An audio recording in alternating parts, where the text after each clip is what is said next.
আমাদের সকলের প্রিয় ডক্টর জাকির নায়েক আসার কথা ছিল। ভারতরা বলেছে উনি আসলে নাকি তাকে ওনাদের ভারতে ফেরত দেওয়া লাগবে।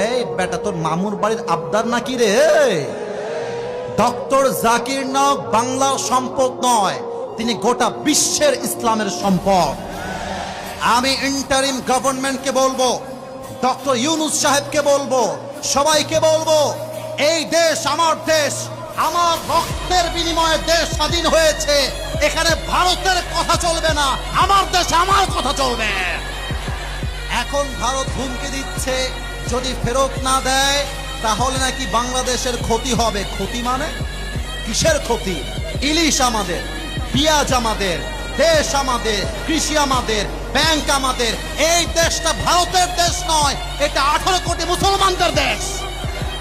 আমি ডক্টর ইউনূস সাহেবকে বলবো, আপনি জাস্ট আসার পারমিশন দিয়েন না, আপনি ডক্টর জাকির নায়েককে বাংলার নাগরিকত্ব দিয়ে দেন এবং আপনি বলে দেন ডক্টর জাকির নায়েক জাস্ট 2025 নয়, ডক্টর জাকির নায়েকের যখন মন চায় তখন দেশে আসবে, ইসলামের কথা বুক ফুলিয়ে তিনি বলবে। এটা কিনা বলো?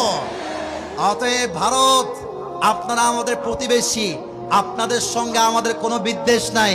আমরা ভদ্র ভাষায় বলছি, আমাদের ঈমান নিয়ে খেলতে আসবেন না, আগুন নিয়ে খেলতে আসবেন না।